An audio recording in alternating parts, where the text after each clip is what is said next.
That's right. On 3, 2, 1. Oh, I got it, but there you go. Equipment failure. Mm-hmm. Topic for a future discussion. Yeah. Well, that's how it goes. That's right. So, yep. Here we are. We're reporting from the garage. Yep. With garage beer. With garage Not beer. sponsored. Not sponsored. Yet. Not yet. Yep. Very fair point. Been a long weekend of hot, humid. Still hot, humid. Still hot and humid. Yeah. Rainy weather here on the east side of Cincinnati. Yep. Got some stuff done on both rigs this weekend. That's in true. General. Yep. And I think so. Couple more things to Mostly get done. comm stuff, but yeah, mostly comms, a little bit of lighting. Even in your truck was getting the comms box remounted. Yeah, so. Exactly. So I can hear people again. Not muffled, but exactly. Behind the seat. Exactly. Because my ham's always had, an external speaker, but I never did it on the GMRS because I've always had the handheld unit, and it's fine when I don't have the music going, but as soon as the windows are down, the music's going, I can't hear anything. Yeah. So the ambient noise drowns out comms absolutely pretty quickly, especially if you're listening to some bangers on Spotify or something. Anything. But yeah, it's been a hot, humid weekend, that's for sure. This is the weekend after your first real trail run. Trail, not meaning above Forest Road more than anything. Correct. Yeah, we're 1 week post Whiskey Creek, Red River Gorge, Spas Creek, and Pumpkin Hollow. So learned a lot. Learned for those of you who don't know, this is my 21 Tundra behind me, and learned what she was capable of and what she's not capable of, and where improvements need to be made, not only in the realm of armor, but in piloting skill. Yep. Yeah. Well, so driver mod mod 01. Yeah. So we're going to work on the mod 02. Yeah, exactly. Subset. So, yep. But overall, I mean, it was great. It did impress me more and more what the Tundra itself is capable of. Yep.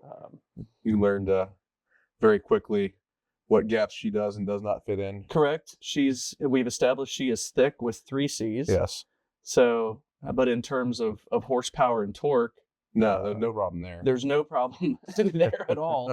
But yeah, no, I mean, it was great. I mean, going up spas was a lot of fun. Yeah, I think just that one choke point is all it is. The one choke point, but once you're in the slot, it was cake. I mean, it was just this thing got up and just yanked itself right up. So having good spotters, collars, that's a big thing. That was definitely clutch. I can't speak there because I wasn't there at that point, but right, sounded like everything was good. So yep. We did sacrifice a max track to the gods. R.I.P. Yeah. Jay's max track. Yeah, it was sent to the center of the earth, I think. I think it's probably in the core right now. It got buried in multiple feet of mud and red clay. It's like Kentucky red clay. It's gone. I think lesson learned there was none of us were running the orange straps that come with the max tracks. The track straps, Yeah, so that's probably key. Yeah. Any track variant or track variant, you want to make sure you have those straps, but it makes recovery of the track much more simple. I'm not sure if Jay was joking or if he was serious. No, he was. I'm pretty sure he was just going to tie the tracks strap to his hitch in the back. That way, when he drove forward, it plucked him right out as he went by. I was like, if you have a long enough, strap or paracord or something, that might not be a horrible idea. Assuming he wasn't going to go through over them. He's just going to pull them out. Yeah. Yeah, as long as it doesn't break the strap, the handle. I mean, that's the only thing I could think. So. Well, he wasn't too terribly upset that we sent one to the center of the earth. So no. At least the first time you got to use them, I think. Yeah, I think it was the first time I ever got to use mine for myself. Yeah. I've always pulled them out, on the side of the road in the winter here. And honestly, once you get a winch, you really won't need them very often. Yeah. Because I would much rather just pull line and winch myself out of a situation than have to deal with a max track. I mean, they're great when you don't have a winch, though. Correct. And there are certain use cases. Honestly, I find them using more in snow than anything, especially for like two-wheel drive vehicles, getting them out of banks and stuff. Yes. Or bridging a gap somewhere where you don't have a clearance of a pipe clearance under the frame.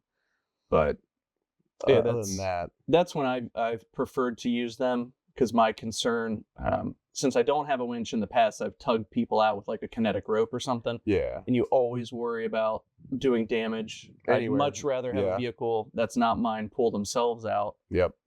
Under their own power with tracks versus yanking them. Yep. We actually did a recovery in Land Between the Lakes last year with the tracks on I think it was I can't remember what it was. Front wheel, two-wheel drive vehicle, sedan, compact or subcompact, I can't remember what it was. Kid from Murray State down there, just right across the lake.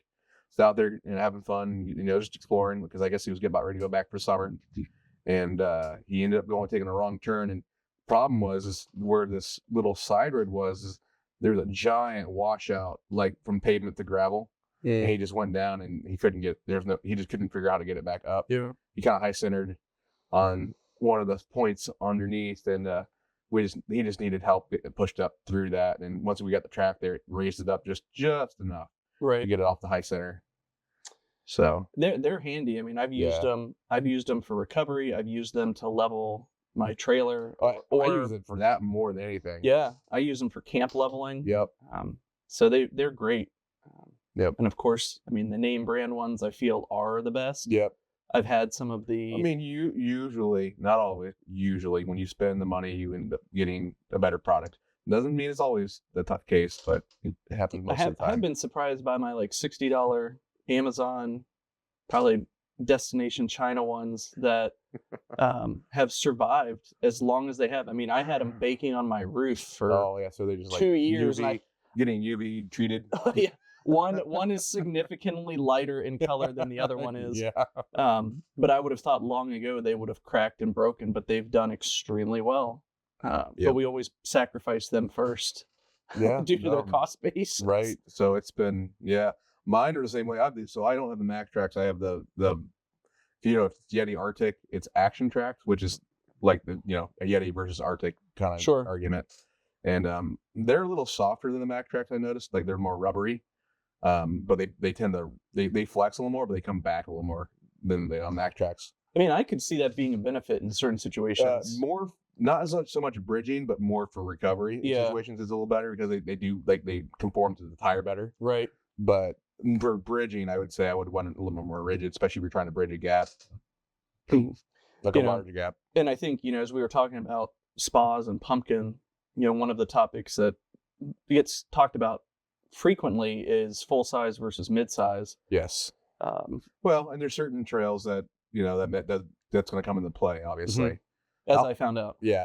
Honestly, east of the Mississippi, you're going to find out that most of the trails out here, what little we do have, they're more Jeep trails. They're more heavy canopy, heavy dense foliage, especially in the spring and summer. Usually by the fall, and as the leaves go, the recycle comes. They'll open up a little bit more, but you're talking heavy pinstriping, especially for a full size rig. Heavy pinstriping, especially in the denser ones. I would call mine tiger stripes, not even pinstripes. From right. They were tiger stripes. They're a little bit bigger. Well, that was a shale. That was another story. But yeah. But yeah, like I said, out west, full size makes way more sense out west because it's more open, especially when you get out to Colorado and further, in that desert, high desert, the mountains and stuff. So. Out east, full size can be done. It's just a little tougher. Well, I mean, why don't we touch on, some of the decision making? I mean, in terms of, in terms of me, I've got 2 kids, married. We have 2 German Shepherds, so you've got a lot of storage. There's some storage needs. Well, that's why you have the trailer as well. Correct. Maybe we can drop in a picture of that. Yeah, in there. I'll put one from Whiskey Creek in probably. Yeah, perfect. Yeah. Exactly. So I mean, having the trailer has been a benefit, right, for having a full size, because we've talked about I I get to camp and I can shed. Well, you can base camp. That's the best part about that. Base camp Bertha, I believe, is what the Tundra has been called. Affectionately named by Jay. Yeah. Fitting. It's fitting. It's very fitting. But yeah, I can, I shed the tent, the cooler. I mean, all of hundreds and, well, not even hundreds, thousands of pounds of. Well, the trailer alone is probably, what, 800? So. I think the trailer is 1,700. Actually, I think it's dry? Yeah. Oh, okay. Dang. Yep. And then you've got. I guess that makes sense. You've got, it's pretty, you've got it loaded. It's pretty solid. It's beefy, but. That's true. It's a lot of metal. Yeah. But, I'm shedding the fridge. I'm shedding your spare tire. Gear. Yeah. That's probably not the best idea. Not ideal. But, that is a upgrade mod for a future. But you get rid of your tent, you get rid of your bedding, you get rid of your fridge, you get rid of all the other stuff you have packed in there. Obviously, your batteries, propane, heater, just all of the ancillary. As I've talked about, I get these decommissioned military crates here that are used. We use them almost exclusively because they're water and dust tight with pressure valves on them, and so those will get the bedding. We put the foodstuffs in there. And all of that just gets airdropped out of the back of the truck when we get to base camp. Yep. So I'm significantly lighter on the trails, which is a benefit. Yep, that's much better. But I'm still heavy. I mean, the Tundra is 7,200 pounds dry. Yeah. Not to mention all the armor you have and will put on it. Correct. And then the deck system and a smart cast awning. Yeah. And then 1 to 4 occupants. Right, and then the wheels have been upgraded, obviously, and tired as well. So I think the net, there's a badge on the door from the installer that I think I netted plus 35 pounds. 3,500. No, plus 35 pounds total going from factory wheels and tires to I see these wheels and tires. Oh, just the tires. Correct. Yeah. Okay. Yeah. So it wasn't a huge pickup. No. In terms of weight. Just unsprung weight. So correct. Yeah. But, as we learned, we did a week in the Upper Peninsula last summer with the trailer, with the factory Toyota suspension, which was a blend of the TRD Bilstein type stuff. And it did okay, but I did have some squat issues. I have since gone to the Ironman 4x4 jumbo heavy lift coilovers in the front, and then from a factory 4-leaf to an 8-leaf in the rear. It's still factory? Or no, it was a whole new set of all that stuff. Okay. So there was no taking it apart and installing new stuff. It was a whole new pack. Gotcha. So you did a swap. Yeah, it was a swap. So that added officially 880 pounds front and rear. For capacity. Correct. Yeah. Correct. So that's going to come handy with armor and other things. But again, shedding the weight when I get to camp. It's big. That's huge. Yeah. So yeah, exactly. Then I've got some surplus suspension when I'm on the trails. Yes. In theory. Yeah. So but as soon as you're probably actually oversprung right now. But as soon as you put the armor on, you'll probably be right where you want to be. Correct. And I'm not running. We removed the spare tire from under the bed. All right. The factory because going from the factory to these, it wouldn't really make sense for me to carry the factory spare anyway. No. Can you even fit that underneath there still? Probably. It's a pretty big space cavern in there. Okay. I've been trying to figure out what I would like to carry in there. Mm-hmm. The most popular thing I've seen online has been those donut-shaped fuel that or things. Water. Yeah. That or water. Yeah. Liquid of some sort. Correct. But I mean, that is the other thing. I've got, I think it's a 38-gallon fuel tank on this model. So fuel consumption, I mean, for me to burn 38 gallons and not be near a fuel station, I'd have to be out west somewhere. It wouldn't, likely wouldn't be. The UP, you might get into interesting spots, especially if you weren't watching it. I could see that. But east of the Mississippi, very, very few times where I would see that issue. Other than Canada, maybe. Yeah. But I think with the rear bumpers that I've been looking at, I mean, tire carrier is for sure there. Yeah. And then if I can get a single or dual jerry can scenario, I would probably go dual because you don't have to necessarily carry both. It could be fuel, it could be fuel and water, it could be whatever you really want it to be. Could be water, diesel. Water hasn't been too big of an issue because we carry quite a bit in the trailer. Right. So we're usually carrying 20 gallons just in bulk containers, and then, the fridge can hold. Right. bottles of water like crazy. So right. So that's, going back to the kind of the original root topic was, full size, you get the ability to pretty much carry whatever you want, especially with a trailer. That's kind of the beauty of it. But then you come into the situation where you're going to be limited to the trails, at least out east, what you can do. Correct. You're still limited out west, but it's obviously not going to be like Hell's Revenge or those really. I mean, you can. Let me get wrong. It just gets a little more difficult. You just got to be the better driver. Well, and I'm also, how long the taco is? It's almost 19. It's not far. It's like 17 or 8.5 to 18. Because I'm trying to remember if the Tundra, for some reason, 19 is sticking in my head, but maybe it's 2020. I want to say 2021 or so. Yeah, so I mean, you're talking. Yeah, I can't remember. 10% longer. It's either 17 or 19. I can't remember for the taco. Not to mention I have the hitch carrier in the back, so that does add another foot or two. Yeah. So. Yeah, I mean, she's not maneuverable. That's for sure. She's a boat. She turns, when we did day 2 of trails, I rode with Sean in the taco and was just envious as hell with the turning radius and just watching the ease at which a vehicle the size of the Tacoma performed off-road. And I'm thinking, that would have been a 2, maybe even a 3-point turn. Sometimes, yep. For me to get through there. Yep. But, that's just the nature of the beast, right? I mean, it's pros and cons. What fits your needs the best? Correct. Do you need space, or can you afford to be a trail rig mainly? Mm-hmm. And for context, I'm married, but I don't have any kids and don't have any pets. So it's just me and another person. So, as it was on Saturday, you hopped in with me and we left Bertha at camp. So correct. But she had a hard first day, so we decided to give her a break. She did. Thank God for sliders. Sliders. Glad you asked me if you should do that or something else. So I said sliders. Yeah, I think sliders definitely. I mean, and the other thing too. I mean, it's almost as bad on the Tacoma as it is on the Tundra, but I mean the doors on the Tundra go all the way down and almost wrap. I mean, they kind of do slightly wrap around the bottom. Yeah. So any kind of impact taper. From underneath, it looks like you have a little bit of a lip. Slight. But I mean even that lip's not going to stop. You're still going to crush damage. So at the end of the day, your rockers are what you want to protect with sliders. Yeah. Or so. I mean, having said that, I've seen. I mean, Jeeps. It's like crossing a bulkhead in an old Navy ship, or even modern Navy ships for that matter. They've got that bulkhead below the door. Yeah, and even then, they still get if they don't have the slider, it still you can get pretty gnarly damaged. Like. Obviously with a 2-door, a little less likely just because of short wheelbase. Mm-hmm. If you're talking like standard trails, and then if you're talking rock crawling, it's a whole nother game.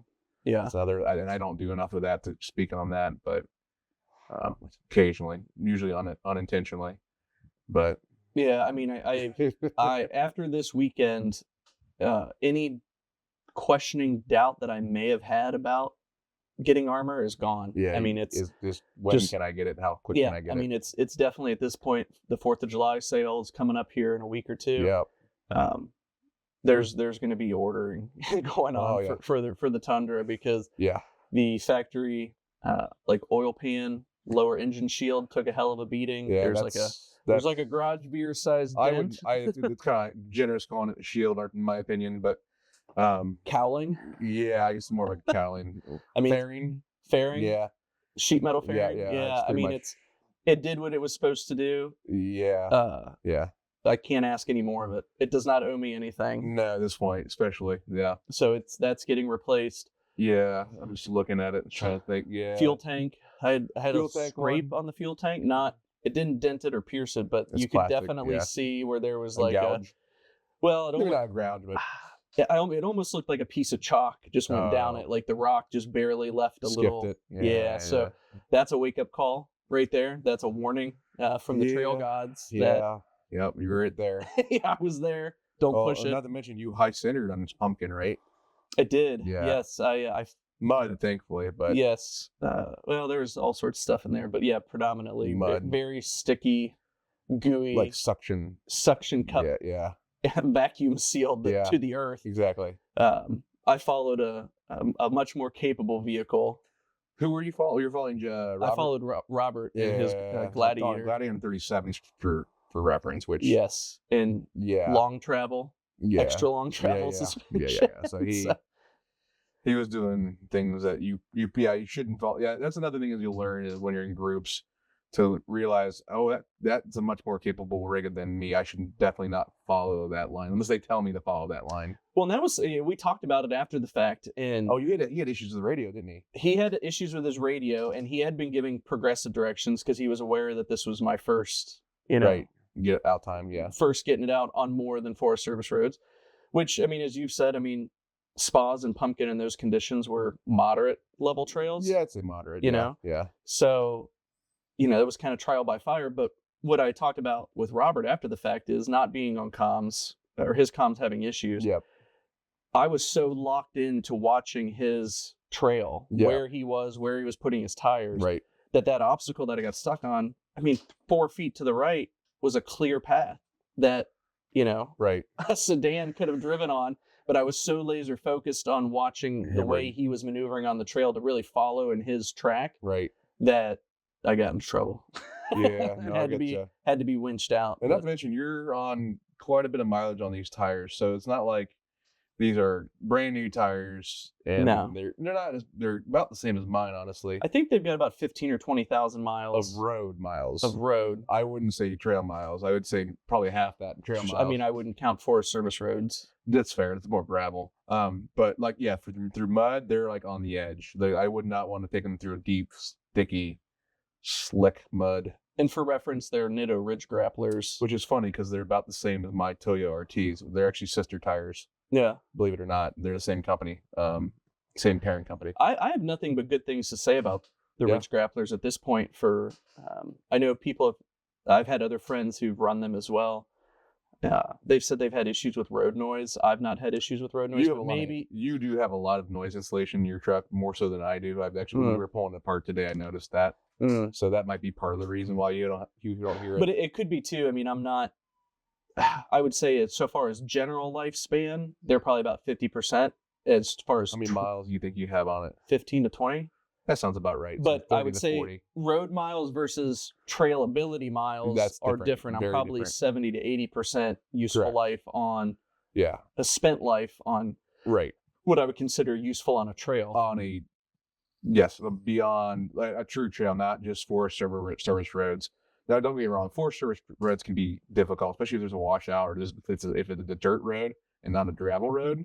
That turns into mud real quick. That can be very different for different reasons. And that's been the one thing I have heard, and this wasn't just from friends, seen it on forums. The Ridge Grappler does not perform well in mud. And that's what it enough. Yeah, and I got pictures of it. I can send you one from my driver's seat when I was high centered and stuck.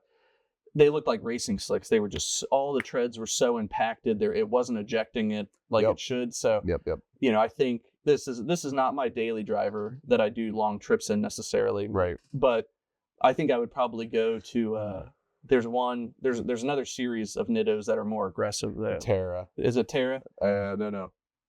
Mud Grappler? Something like that. Trail Grappler or Mud Grappler, one or the other. I think it's trail. It's trail. I think it's trail grappler. Yeah. But then, I'm going to sacrifice noise. I mean, it's a more aggressive they're going to go way, way faster on the road. Yeah. There's so much, mud terrains are typically so much softer, which is where you get your traction from, especially on the rock. Yeah. So it's a good, So you'll definitely notice it. They usually get out of balance a little quicker over time, especially if you really got to rotate them. Like they need to be rotated every 3 to 5. Bare minimum. 5 definitely minimum. Yeah. But I would say 3 is probably closer to where you want to be. Right. Just to ensure you get the longest life out of them. So it just depends on what you're trying to do. I'm stuck because I need new tires too. I'm at least going to 34s. Might go to 35. I haven't decided yet. I know I need to do a lot more cutting to make 35s work. And I want to do. I've had great. I love the Toyos. They've been great. I've had Toyos. This is my second set of these, but I want to go back to Falcon because I actually used Falcon when I first started. I had the Goodyear Duratrex Adventures, or Duratech or something like that, and they were stock OEM wheel tires. They terrible. Within the first 10,000 miles, they were slipping in rain and snow. It was bad. I think they're more meant for out west in the desert than out here in the east. So I think that's why they were on there, because that's where all the pictures I've seen them being used at. And they're Kevlar lined, so they're good for rocks and stuff and gravel and all that. But I just didn't have any good luck with them. So I went to the Wild Peak AT3Ws, which is kind of that's exactly what Jay's running. If you notice his tires, he's on a 35 12.5. And then I went to the MTs, the Mud Terrain Falcons, which they had great road banners. I got 30,000 plus out of them. And they grit their snow and ice, no problems. They were skinny though, so I don't know how they would perform as a wider tire. They were a 33 and 10 by 10. So they were much skinnier than what I'm running now. That's 11 and almost 11 and a half. So big difference. But I want to go to the RTs, the hybrids for Falcon, because I've heard nothing but good things. So be curious to see where those stand in my ranks. I think the other thing too, and we've talked about this a little bit, Sean, is I am on a 20-inch wheel. Right, so your sidewall is not as much as it could be. So that's the other question. Do I drop it down to an 18? Personally, I think you should, especially if you're trying to get into more trails. Yeah. So that's kind of the other thought process as well. Drop down to a 18-inch wheel, you'll gain 2 inches of sidewall on inch and a half, depending on how you look at it. But yeah, I mean, all things considered, I mean, it's still, even on a 20-inch wheel, it's got fairly good sidewall. I've never felt like I've been in danger with that, but if some is good, more is better, right? More sidewall is better. Your road banners will definitely decrease a little bit. You'll notice that, just because more sidewall means more flex and more sway, no matter how much you pump it up, especially with weight. So when you're cornering, you'll notice it, or when you're on a 75 coming south toward the city of Cincinnati, you'll notice like there's the ruts in the pavement. You'll notice when you kind of move over them, they'll kind of grab you a little more, and you'll kind of it's kind of weird. It's hard to say what it feels like. It's like a float, and then it's very odd. It's hard to describe, but you'll know it when you feel it. Yeah. So that's kind of one of those things. But you'll think something's wrong with your vehicle, and then you're like, but then you kind of like start thinking about it, and this is just a literally sidewall flexing like this. So not much, just enough to feel. Yeah. So. Yeah, I mean, so there's just you go on a couple trips and you realize, there's quite a few more things that I want to do with the rig. There's always for sure. More. So. Yeah, back to the same full size. You just gotta weigh your options. If you think you need a full size, then get a full size. If you think you can make a mid-size work, or a compact like an XJ or Wrangler SUV, FJ versus a 4Runner or versus Sequoia for Toyota, or obviously like Tahoe, Yukon, it would be the GM, I guess, side of things. Like, I know they're not made anymore, but the Xterra. The Nissan Xterra, well, they might be coming back. I'd be interested to see how that goes. There's been some rumors on that. But yeah, like the Xterra, or Frontier, those are mid-size, both considered mid-size or slightly less than mid-size. So just depends on what you need, and also what you can get. Some people, depending on what region you're in, you might struggle to find certain vehicles. It just depends. And that kind of brings up another topic, is used versus new. Sometimes it might make more sense for you to get a new vehicle versus a used vehicle. Now, granted, some people don't want to get a new vehicle and then bang it up right away. Like, I get that. But for me, I did, because it's just, for me to get a used Taco back when I bought the 2019, it actually made more sense to get a new one versus a used one from a financial standpoint. Well, and anybody who's looked at the used car market, not even recently, but in general, right? This is going to kill some of my non-Toyota people, but the resale market on Toyotas is probably one of the best industry-wide. In regards to, to your point, it was was it cheaper to buy new, or was it like a couple thousand and you're just like, well, I'd rather have new engine, new everything else? For me, it was a couple to 5,000 difference, honestly. So that you paid more. No, I Oh, you mean to go new? No, so how I looked at it was maintenance. Cause first like 50,000, I want to say they took care of all the maintenance. So when I factored maintenance in, it was actually cheaper to get a new one. Yeah.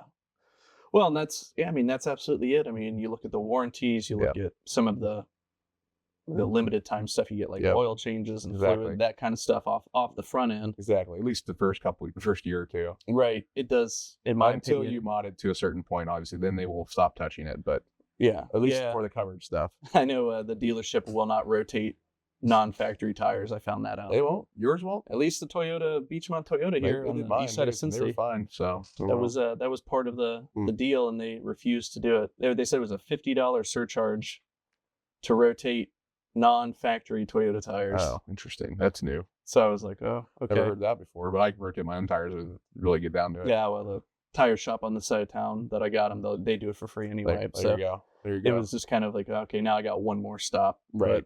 But, just, again, the nature of the beast. So you get into this, we call it a hobby, but it's really a passion. I mean. Yeah, I would refrain saying lifestyle because that's like the I don't know what I was looking for, but it's what everyone says. So, but yeah, passion, I would say more so. Certain sects of the off-road, factions of the off-road, right. So would be a lifestyle. Yeah, but that's fair. But I mean, it's a passion. It's just one of those things. Once you get in, maintenance, damage, those things are going to happen, and obviously we don't go out to dent up or scratch. No, but not trying to. It's always a possibility. 100% inevitability. Eventually, yes. That it will happen, and you just got to deal with it. You got to be prepared for it. If it is your bona fide only vehicle, that's a thought process. Well, yeah, but not my only vehicle, but is my daily. You do have another vehicle in your inventory at home that I need if I absolutely need Correct. it to. Yeah. So it's, but if you have your whole financial life based Correct. on one vehicle with all the money sunk into it, that's going to make up your mind pretty quick on how much you want to push your rig. Right. So. Those are for all the right reasons, those decisions. Absolutely. There's no wrong answer there. In terms of what level. I would never pass judgment on somebody that has been, pouring their heart and soul into a vehicle, and they see the difficulty of a trail and say, "Hey, can I ride with somebody?" Right. I'd be like, "I get it." I mean, if it's outside of what the driver mod can handle or the vehicle can handle, don't do it. I mean, that's when accidents happen. That's when stuff gets really jacked up. So. Yep, absolutely. So, but yeah, that's that's kind of the case. The point it's gonna come down to what you need to make work for you and your family, or just you, depending on what your situation is. So, I mean, the other part for me too. I mean, for those of you who haven't met me, I'm 6.5 feet tall. Yeah, so got a few on average issues you have to deal with. Correct. So yeah, family plus height. Yes. That. I can fit into a taco, and it's not actually. Surprisingly, you fit well. Yeah, it's not terrible. I was shocked you had how much headroom you had in mine, honestly, because I was kind of worried about that. Well, we would have made it work. Yeah. It's just interesting. It's interesting to see. You still had a good, probably half a fist of headroom. Yeah, I mean, and I've ridden in Jeeps, all the different ones out there. Jeeps, for whatever reason, are just incredibly. They feel so tight to me. Yeah, and I'm with you because when I rode with Robert, the same Gladiator, it's almost every Wrangler, every XJ, every Grand Cherokee, every Jeep I've ever ridden in, it's always been tighter width-wise, and it just feels like I'm like shoulder to shoulder with somebody. Now, don't get me wrong, my Taco is not wide by any means, but it still feels wider than a Jeep, in my opinion. I'd say business class, first class. I'd say economy plus. Economy plus. So, personally, but then I would say, but to be fair, Jeeps are narrow for a reason. Correct. So it's an observation. It's not a knock. It's not a knock. Yeah, it's more. It's intended to be that narrow, for a reason. So it's too narrow for me, especially if I had someone else in the vehicle. Yeah. So. Just really all concepts to consider when you're looking at it. Yeah. But if I had the funds and the availability and an outbuilding that I could store it, I probably would have a Taco or a 4Runner. Or if I wanted a rock crawler, I would probably do Jeep, honestly. Yeah. Honestly, if I had the time and money to fix it up, like, rock crawling, you're going to break things no matter what. But, and so that's part of the hobby. That's why Jeeps are so great, because you can find parts for them so easily and they're so cheap. Yeah. Especially the older ones, I should say. I don't know as much about the newer ones, but definitely the older ones. So, because Marcus is running a 2001 XJ, and he's fixing it a lot, but it's cheap to fix. So watching him run down some of the trails this past weekend, it's just like nothing. Where everybody, even in very capable Jeeps, even well, I should say modern Jeeps, Wranglers, Rubicons, yes, Gladiators, whatever. He just breezed through some of these off-camera obstacles. Part of that is driver mod. He's a very good driver. He's a very technical driver. So he knows the lines that his vehicle needs to take. He can pretty much do whatever he wants. Yeah. I mean, he's only on 32s at the end of the day. Didn't you say he did it on 29s at one point? He did. Or something? He did do it on 29s. So did Sam in a manual. On a Ranger. Man. On a manual. Yeah. So driver mod 0.50. Yeah, like he's but Sam is with a manual, you just kind of send it. There's not much crawl. You're not really crawling. You're trying to. On the 29th, he definitely sent it more. Now on the 33s he's running now, he's much more deliberate with his throttle use and his clutch usage. So, but I remember it was a good time. So, but Marcus is actually, honestly, if you're looking for a capable trail rig, a cheap trail rig, and a just easy, and you have to have a little mechanical know-how or know someone who does to have one of those, in my opinion, because if you don't, you should be able to learn. If you don't, you need to learn it or know somebody. They're a great rig. They're awesome. That 4-liter is pretty much bulletproof for the most part. Mm-hmm. So, yeah. So it's a lot like the 4.0 in the Toyotas, 4Runner in the second gen Taco and first gen Taco, obviously. But well, and I guess that could really segue into a reliability conversation. If we want to go down that path. Yeah, I mean, we can touch on it. It might be a future episode, but we can do a quick, touch base on it. Is the reliability is going to come down to your mechanical prowess, how your aptitude, I think, and what you're comfortable with checking and what you're comfortable with fixing yourself. Mm-hmm. So. In my opinion, Toyotas are very easy they're not the easiest to work on, but they're up there. But they're also extremely reliable. You very rarely have to fix a lot on them. When they do break down, though, it's usually a something that you need to take care of right now, and get it done. I mean, my brakes have gone out on me a couple times on mine, but that's mainly because I still have drums under that rear. And mud had impacted and caused the wheel cylinder to explode, and then I have literally no brakes. So a couple times, most of the time I've caught it before I even start moving, because I'll notice the dripping in one of the drums on the back. But yeah, thankful for 4-wheel disc. Yeah, I might be doing a disc conversion. That's shocking to me, though, that the new ones don't have it. The 4th gen. Yeah, I mean, that would make sense. They finally did that, but honestly, I want to say even the 4th gen 400s had disc or drums on the rear. I'm pretty sure. Maybe after the refresh they didn't, but at least when I had mine, the 04 definitely had one. Yeah. So. Yeah, I mean, I think it's definitely something to be said for legacy engines, legacy transmissions, stuff that's been around. Drivetrains in general. And ironically, when I bought this truck back towards the tail end of 2020, it is a 2021. It was the last year that they had the 5.7 V8 in this body style. Yep. That was part of my train of thought was, man, this V6 bi-turbo, hybrid turbo, whatever. You see, they're having issues. And God almighty, am I glad I made that decision a few years back, because while it sounds great, and I have a lot of respect for Toyota engineering and R&D, they are having some heartaches right now with. Well, it just shows no one's immune to it, especially when you make a huge change like that. Yeah, and it's just in an effort to be on the cutting edge, right? bleeding edge is always bleeding. It's bleeding. Yeah. Unfortunately for them, it's hemorrhaging right now. Yeah. So I'm hopeful they'll figure that out. I'm pretty confident they will, because even with the first couple years of the third gen taco, they had issues.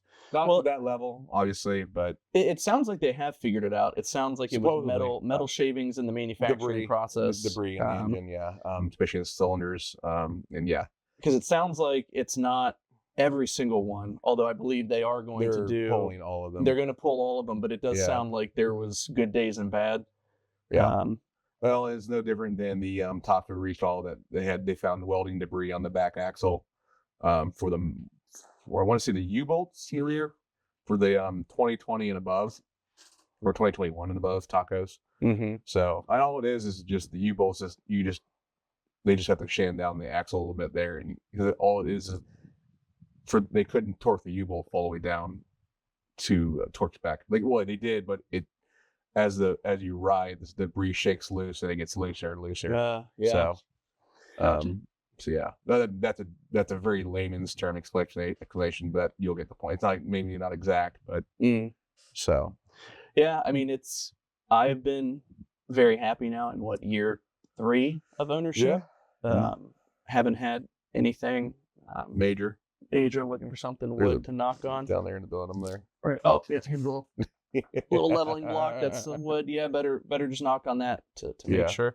But it's been great. Yeah. Well, you're at 40,000 now, right? So correct. So you're due for your first fluid flushes and stuff like that. Mm-hmm. So at least the differentials and the transfer case and all that. So yeah, and we'll see. I mean, again, we've talked about quite a few different mods. We talked about re-gearing, which I just did, which was it. It was an experience, but it wasn't on the shop. Unfortunately, just a bad situation for everybody. Yeah, I don't. And as Sean and I have talked more about the concept of re-gearing for the Tundra, I don't know if it's necessary. Not yet. I don't think. I do not feel as if I lack for power. Yeah, the only reason I would ever suggest your Tundra to do that is when you get to the point where you definitely notice maybe not a lot, but enough where you're like, oh, that is noticeably different. I'll be interested with the armor, because that was 450, 500 pounds roughly of armor that is going to get ordered here in a few weeks. That mixed with the trailer is where I'm interested to see. You're adding 2 people. Think about it that way. Yeah, right. So it's constant 2 people. Right. Well, we'll say 3. I guess it depends on the people. Yeah, we'll say 3 of the average. It's 3 of the average. So, but we'll see how that goes after that, and that may be on the to-do list at some point. But again, I mean, lugging the trailer around. You want to get a locker anyway eventually too in the rear, so that would be the time to do it. Correct. Yes, not having lockers was very apparent. This past weekend. So we'll see. It's amazing how much of a cheat code that really is. Yeah, I think that's what Jake said. I think that's his word verbatim, actually. So yeah, it's a cheat code. It really is. We'll see. Again, right now it's kind of trial by fire and trial and error a little bit. It was definitely trial by fire this last weekend. So yeah, and again too, Tundras are not the most overlanded vehicle or off-roaded vehicle out there. So much more coming out west. The forums and Reddits and whatever you want to call them online. Yeah. I can find, for every article I find about a Tundra, I find 30 about a Taco, 50 about a Jeep. Probably like 20 for a 4Runner. Yeah, I mean it's substantially noticeable. Yeah, most of them are mid-sized rigs. That makes sense. So. Yeah. I mean, I Google stuff for a Tundra and it pulls up a Taco for them, So it's like, well, that's how it goes usually. Yeah. So yeah, it's unfortunate. It is unfortunate that. It's fortunate for me, but it's unfortunate for the other builds out there, because it's support for the Taco.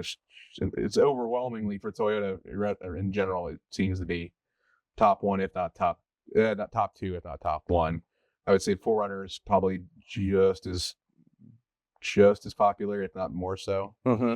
At least from from my general perspective and experience of looking. So right, but not by much. Well, and it's crazy because we sit back and we look at where this hobby passion has evolved over the last decade. Yeah. I mean, it is gone from a kind of an obscure. Well, YouTube really, I feel like, helped that, or YouTube, social media in general. Yeah, YouTube did. I think people helped or hurt depending on how you looked at it, I guess. I think it's a generation thing as well. You have, not that it's exclusively to younger people. It seems to be more.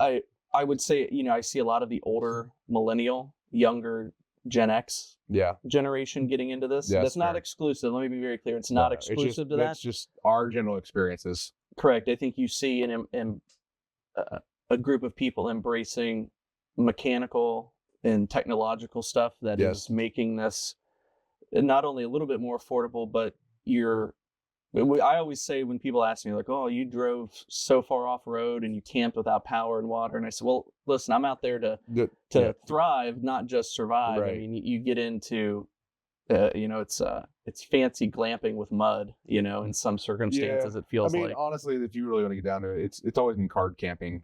It's just fair. Dispersed card camping is what I would label it, I guess it as. But it's always been a thing. It's just overlanding became a more and more popular term in the past 10 years. Yeah. Well, and I think too, to your point, YouTube and social media in general. In general, yeah. It helped, brought it to the forefront of hobbies. Yeah, people sharing videos and pictures of their experiences and things that they people that probably wouldn't have camped in their life if they'd not seen it, honestly. Well, I think it's given, a lot of people, I mean, I'm getting closer to 40. Yeah, that's true. And I don't have the endurance that I had. Spry as you used to be. Yeah. 20 years ago, I had a lot more of that. Yeah. So throwing on a backpack, carrying, and hiking 15 miles to some obscure place to do photography or just be out in nature, those really aren't available to me, especially if I've got kids with me. They're not going to have the endurance. Well, actually, mine might. I think now they do. Probably not 2 years ago. Right. But, it's given the ability to then go out further and stay longer in the environment you want to be in. Yeah. And that's another thing is actually, good point you brought that up, is trip longevity. Yes. Because it may seem easy to go for a week or more, but it's very apparent very quickly if you've never done it before, it starts weighing on you. Yeah. I never personally had an issue, but I've definitely felt the point where I'm like 10, 12 days in, I'm like, all right, I'm almost ready to go home. Like, I'm getting there. I can feel it. Mm-hmm. Like, I can see it on the horizon. Well, and I think that also has a lot to do with, are you on the move every day? Well, that's versus posting up and being at a camp for 2 or 3 days, then moving for 2 or 3 days. Right. We, as I mentioned, when we did the UP last year, we moved every day because we were kind of on a time crunch. We were on a time crunch because we went up the east side Mackinac Bridge and then we came back down the west side. For reference, from the UP from here, it's 13 hours to get over the bridge and just over into the forest. So it's not a easy drive. It's almost as much as going to Florida. Right. From here. Yeah, I think we did it was either 24 or 2,500 miles in 7 days. Yeah. So it was a big initial drive up. And then you had recovering from that big initial drive. Right. Set up, tear down, and then it was like 3 to 4 hours daily of then transit to the next location as we worked our way around the lakes. And the UP is not small by any means. Yeah. So it's very long. It's not very tall, but it's extremely long. Right. So. And it does build on you. I mean, even as it weighs on you. It does. I mean, the tear down and the setup. That's the biggest thing. That's a good point. Is I switched to what I have now because of the tear down and setup. It's 30 seconds or less for me now. Right. As opposed to what I had, what you maybe yours is a little quicker than what I had, but it was 5-10 minutes to tear up, set up, and about 15 to 20 minutes to tear down. Well, and then this kind of rolls into efficiencies. I started off with a soft topped Rome. That's right. Vagabond XL. That's closer to what I had. And that setup and tear down, I think I got it down to like 10 minutes at one point. I have a roof. But that's assuming everything's going right. Everything's going exactly. It's not terribly windy. Right. You're not trying to like hold a flap out of the way. Right. Your kid didn't put something incorrectly somewhere, or you might have accidentally put it somewhere you shouldn't have. And I mean, going to so I have the Roof Nest Condor XL, and the setup and takedown, I ran a stopwatch. I can get it in 3 minutes and 30 seconds. That sounds about right. And so that's if I'm hustling. I mean, if it's casual, probably 4 or 5 minutes. 5 to 7 probably. The other benefit too is now that it's on the trailer, to me, it's at about the chest level or head level, whereas it used to be on top of the Tundra. And you're reaching up now. And I was having to stand on the tailgate. I was having to stand on tires. Yep. And then, then the constant up over your head arms. That's that taxing. Wears on you too. That's taxing because I have the same problem. So yeah. So I mean, moving things efficiency has been like the biggest objective for me. Yeah. This year has been trimming down the fat in terms of what we need gear wise. Yep. I still need to work more on my galley on the trailer to make that more efficient because again, it's you have all these little things you bring along with you that do increase your quality of life out in the field. But you have 5 or 6 things at 5 or 6 minutes a piece of some assembly required and teardown required. You go from striking camp in 10 minutes to needing damn near an hour. And that to me, if you're going to be on the move, that's definitely tough. Well, and I've learned that I have different setups for how long I'm going to be somewhere. That's the biggest thing. I'm going to be there for a night. I'm not going to bring everything out. I'm only going to bring out what I need. Yep. And then if I'm going to be there for several days or even almost a week, 2 days versus like 3 days is going to be different. And then 3 days to 5 days to longer is going to be different for me. What I break out, what I'm going to get out. Thankfully with this tent, it's everything self-contained, bedding wise, all that. So it's more what do I pull out of the back of the truck? Do I bring out chairs? Do I bring out tables? Do I bring all the crates out? Do I shed all the weight essentially? Mm-hmm. And are we base camping there, or are we just staying in camp in general? In my early days, I did more go. Like we move every day. Right. In the early days, we were trying to get big sections of trails done. So I used to do the CAT, if you're familiar, which is the Kentucky Adventure Tour Trail. I think it's Tour. I can't remember. Google it. Yeah, Google it. But it's one or the other. And that's 1,000 miles. And it's 1,000 miles currently as of the time of recording, but they're expanding it slowly. And you have to, like we did, I think I've done 70% of it at this point. But we also haven't done it in probably 2 years. So I don't know how much it's changed in that 2 years. They tend to like close portions because of land disputes and stuff, and they move or they reroute, and it just depends. Land disputes, as we've seen. Yeah, that's another thing with Daniel Boone, same thing. So, but yeah, I've learned that going through my planning aspects, I've learned to at least put in a couple rest days throughout the week, and that seems to really help with the fatigue of the road, in my opinion.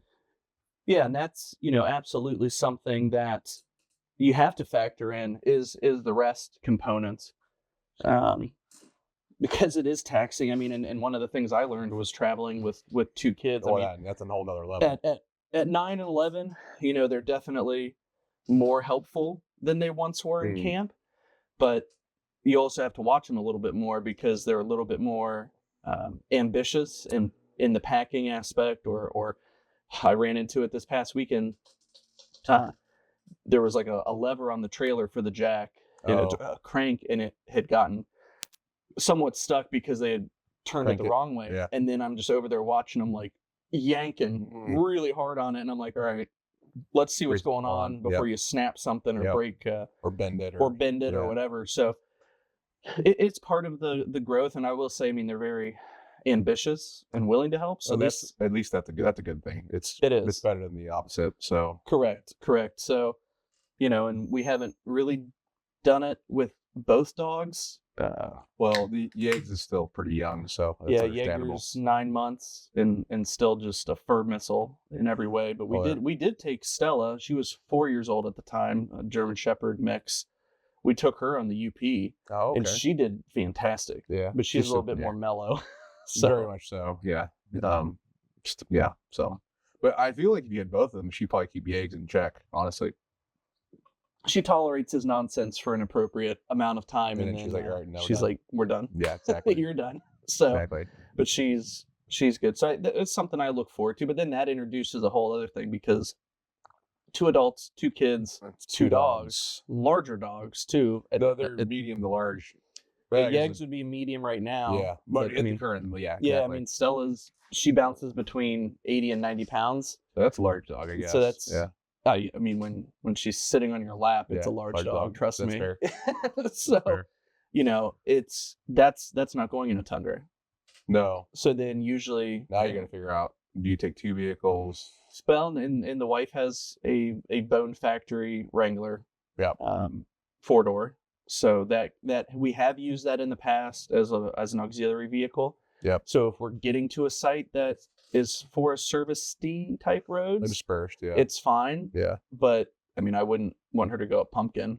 Oh no, but 9 times out of 10, your campsites are going to be up. Well, unless you're in a mountain, but 9 times out of 10, you're probably not looking at that majority of the time. But they can. I can see there's some sites out there that would be that way. Yeah. So. At least in our area, I should say. Yeah. But I'm trying to think, were there any other topics we wanted to hit in this video? Not really. I mean, there's plenty more to talk about, but let me just consult our handy dandy. You've talked about your trail stories. I could talk for days on mine. I've been doing it long enough now where 5 years is roughly 5 years, say 5. Just for ease. And like situations where I've been like you, were like, oh, this is trial by fire. Like, oh, my right rear passenger tire is now 7 feet off the ground. Oh, what do we do now? Mm-hmm. And that was the cat, for instance. And it was so far off camera that I actually had to turn the engine off because the oil pump couldn't pump oil. It was fun. So I had to go down this ravine. It's probably about 100 to 200 yards. I'd probably say 200 yards, closer to 200. I'm following ruts, so there's not much I really can do in terms of steering. So being off without power steering was not a huge issue. But it's controlling the speed with just brakes, going down, with the wheel in the air, and obviously about 10 feet, it was back closer to the ground, obviously. But while I'm hovering probably like a half inch to an inch off my driver's side, off of a shale wall, like the spas, but all the way up to my roof. So, that was fun. Yeah, those are pucker Very moments. Much so, and I that's when I realized I need sliders and skids. That was my moment. So yeah, and I was only on I think I was on the 33-inch skinnies at the time. So thankfully I had that going for me. Yeah, but yeah, if you have any doubts about armor, do it. If you're going to be on anything remotely difficult, I always recommend, especially if you're new. If you're new and you have not done much trail riding, I really recommend it. If your intent is to get off forest roads and going to more difficult terrain. Yeah, I had this conversation with a couple people a couple months ago about sliders. Yeah. And they're expensive, which none of this is inherently inexpensive. It's all got a level of expense to it. Right. But to me, I looked at the sliders as a one-time purchase insurance policy on my doors and on your rocker panels, on everything. Yeah, I mean, so to me, and again, I think if I would not have had the sliders on spas, where you shifted in right into the, I potentially may have lost that door. I mean, not ripped off the vehicle, but operationally it could have been. It could have been impeded, or at the very least, it would have been heavily cosmetically impacted. Right. To the point where you're getting a new door. Correct. Which I would only imagine a new door is probably. I think the sliders were maybe $1,600 or $1,700 shipped with the shipping charge. Yep. I don't know. Someone can probably Google it, but a new door installed on a Tundra, paint match. If you're doing it, probably a little less. But if you're having someone else do it, you're probably looking 3-4 minimum. Yeah, I mean, so again, it was kind of if you're sourcing the part, it's a no-brainer. Yeah. I mean, to me, it was. Yeah. So then you put a new door on, and you go out and do it the very next trail. Yep. It's not a sustainable model, but then again, I mean, looking at, I want to say I've got $3,500 to $4,000 worth of armor to purchase, and then you start looking at what happens if you crack an oil pan, what Very happens? much I mean, you're dead on the trail. Yeah, you're at dead that on the point. trail. Not only yes, you got to get your vehicle off the trail, and you're looking at for recovery. I mean, that's assuming your buddies can help you. That's free, but if not, getting a heavy wrecker down in there, depending on where you're at, a couple thousand just to recover. And then you're talking about the damage to fix the damage of what you just did. Well, and do you do that local, or do you put it on and have it transferred back? I mean, so for instance, I think, well, in terms of what it's dependent on what you have available, what you can and can't you do. Locally, I mean, it depends on how far away you are. Well, I can speak on that because there was a guy on KGX's UP run that his Nissan Tundra has the Nissan what? Not Nissan Titan. Sorry. Nissan's getting into the Tundras, all right. Exactly. Under license. No. The reason why I said Tundra is because I meant Cummins. Gotcha. Because they had the Nissan Cummins variant in it, which it grenaded on the trail. Oof. Yeah. So, and I think it was a defect because it was covered by Nissan. He ended up having it. Nissan took care of it, and it took about a year, but he got it. Yeah, it took a year, and it was in the UP. So you just left it up there? So yeah, it happened. So what happened? It was like 2 or 3 years ago. They were out camping, and I don't know the specifics on where he was, but it wasn't in a spot where he got stuck. The engine decided to no longer work. So they took it to somewhere up there, a Nissan dealership or somebody, and but part of the problem is they couldn't figure out who to lay the blame on. Was it Cummins or was it Nissan? So that was probably another 3 months that added to the issue, I'm sure. Once they got it figured out, he actually came the next year, which is great to see him.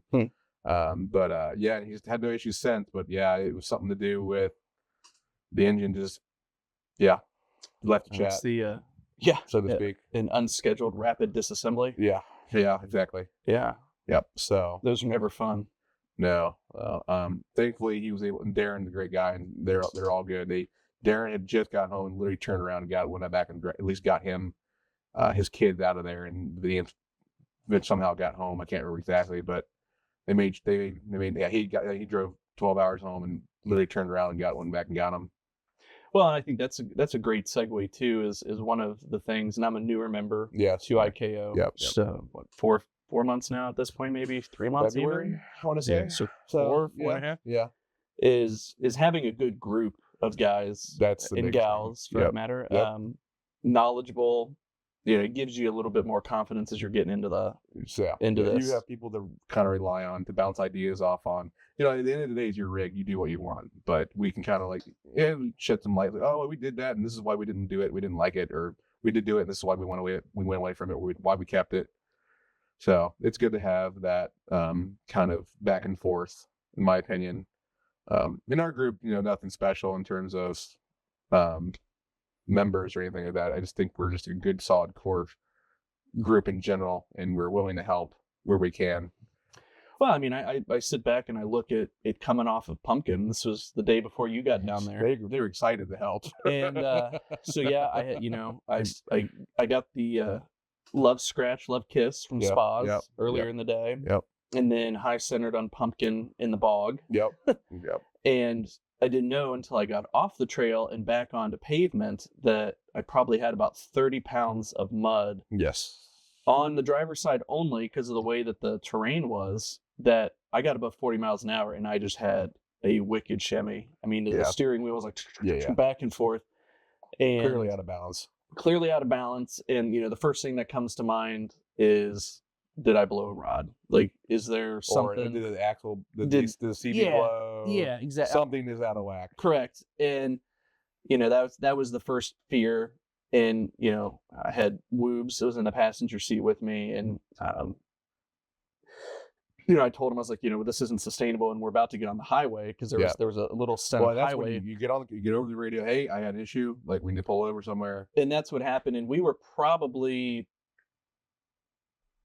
3/4 of the way back in the convoy. The most people were ahead of us. Okay. And so we hopped on comms, called out the issue, what we were experiencing, and said, we got to pull over and take a look at this because if this thing's going to fly apart on the interstate. More than likely, what would have happened is you would have got up to speed, and a lot of that mud would dislodge, and then you don't know where it's going to go. Correct. Then you've got a shotgun going off underneath there. So I mean, we pulled over. We found a little gravel pad on the side of the road, and so 3/4 of the group was ahead of us, and I'm literally rolling in. People are out of the rigs waiting. We come in. I put the car in park and turn it off. Yeah. And before I'm even out of my truck, there was Wes and Tom, and I can't remember if somebody else was under there or not. Marcus was there, but there was all I could see was like 2 or 3 legs and shoes. Yeah, because everybody was under the truck. Yep. And I'm breathing into a brown paper bag because I'm like, man, what did I jack up on my truck? And as we pull in, Woobs is joking with my cousin Vinny. There's mud in the tires.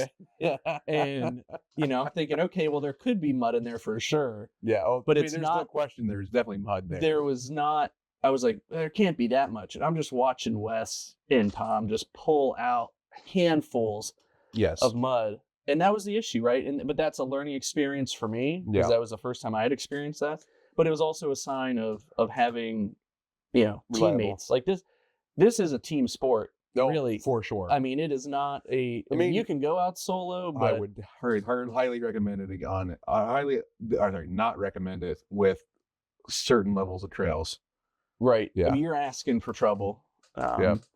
And it's always better. It's always good to be in the buddy system, right? Because you've got one more. Yeah, you've got someone. If someone's rig goes down, at least you can get back to civilization and then go from there. But I can't imagine high centering on Pumpkin and being stuck out there overnight. Right. Oh, and waiting for somebody else. I mean, someone will eventually gain that day, I guarantee you. But still, it's the not knowing when you're sitting there. Yeah. And so when you got stuck, when they pulled you out of Pumpkin, did they pull you forward or back? Forward. I couldn't go back because when the way that drop off was, I see, the pintle mount on the back of the Tundra. Oh, stuck in because it's down 3 or 4 inches in the back. Yeah. It would not allow me to reverse back up over the rock. All right. Yeah. Yeah, or and a that shelf part, or whatever it was. Yeah. That part was more rock and less mud. If it was mud, I probably could have been just trenched it out with that attachment back there. But no, they pulled up Tom's Jeep, got it facing me up the trail. Winched you up, and then they winched because he was on my passenger side. And they winched from the driver's side point and just pulled, and then I just tapped the gas a few times. Out she goes. So. It was, again, a team sport because there was no, and before that we had tried, I think we had 4 max tracks. Well, that's minimum of 4 max tracks. That's to the point with the max tracks is they will not save you in every situation. Well, I think that's, the mud was just so, it was very liquid on the surface, but as you got down, it was just more like clayish. tar. Like clay, straight up like putty. Yeah. Is the best way I can describe it. And so I think that's... Or Play-Doh. we may not ever find that max track. It may be 3 feet under there, and just as soon as the summer gets hot enough, it's just going to bake it into the earth like a dinosaur fossil. It'll probably come out in the rains or something like that, I bet, if I had to guess. And we'll go back there when it's in the winter and see if we can find it. I'd rather not leave it there, obviously. Right. We looked for it. Oh, no, I guarantee. I know, because we were looking for it when Jay got stuck. Yeah. In the exact same place for reference. Yeah. So, So, which is funny because he went the same way. Expecting a different result? He went the same way the first day. He went right behind where you got stuck. Did he? And he didn't get stuck the second. So didn't say he gets stuck the first day. But he was also having issues with his lockers. It seemed like that might have been the reason why he got stuck. But not to mention, though, we were having more issues the second day because per Robert, it was much wetter / greasier the second day. Because remember, he had trouble getting up that little rock ledge. A lot of people did. Like Kendra, I think Kendra was the only one I saw that didn't struggle a whole lot, but I think she hit it with enough force right off the gate that it just bumped right up. But yeah, I had issues. I was not hitting it near hard enough the first couple times, and he had the same issue. He's on 37, so I know it's not a traction issue. It's just a momentum issue. So, and just it was a traction issue. We needed more momentum, I should say. But there's definitely a balance between sending it too hard and then having enough momentum to get up. I always put only as much as I need. Yeah. That's how if you don't do that, that's how you break stuff. Well, heck, even when we got past that obstacle, I was back in your rig. Yeah. And that little step up climb. Oh yeah. 60 yards up. No problem. Well, that was the one you had to hit a couple times. Well, no, that was the one. Yeah, that's the one I'm talking about. Yeah. That little half moon. Yeah. Yeah. And then once we got up to the very top, it just crawled right up it. Right. Yeah. So. Yeah, it's like once you can get in the slot, you're good. Yeah. And again, these tires, I wasn't aired down as much as I should have been on Pumpkin. What were you aired to? I think it was 25. So I probably should have been at 15 for that trail. Yeah, I was at 25. Yeah. Day one. Yeah. And I probably should have gone down to 20. I would say 20. Now the problem with the sidewalls you have is you get too low, you're losing your sidewall. That's why an 18 versus a 20 inch is a huge difference. Well, Robert wanted me to he recommended going down to 20, and I said 25. That's fine. I was a little more cautious with that sidewall. Yep. So 15, honest. So, and if you get down to PSI, if you're talking about worried about debeating, really, I mean, you can debeat at 20, you can debeat at 25. That's a very unique situation, right? And honestly, at 15, you're probably not going to debeat unless you're really gunning it and hitting it hard. 10 is when you really are going to might debeat. Like that's danger zone. We're now in the, especially if you don't have a bead lock. Yeah. But if you're standard reel, 15 and higher, typically as long as you're going at a certain speed, you're fine. Now, if you're going, so I'd say that's why I say like 20 to 15 is probably that sweet spot for most rigs when you're trying to air down to the max amount of traction, especially in comfort. And then actually a great rule of thumb is the PSI you are safe at is the diameter of the wheel. So 20 for you, 17 for me. If you want to make it easy, go by the wheels. That's the one that's the one where you don't want to go any further lower to be unsafe. So 17 for me for your wheel size. So Marcus would be 15 because he's running a 15-inch wheel. That's just a rule of thumb. It's not. There's no science behind that. There's no nothing that. But that's just if you're unsure, that's a good general rule of thumb. So. Well, I think that kind of wraps up our topics for the day. Honestly, yeah, I think this was good. I think this is a good kind of catch up from Whiskey Creek. We attempted to do a podcast then, but they were influencers of the third party in terms of beverages. So nothing was said or anything like that. It's just topics kind of drug on, and I think we were all exhausted from the trails and our minds wandered. Loopy. Yeah. Just a tad. So.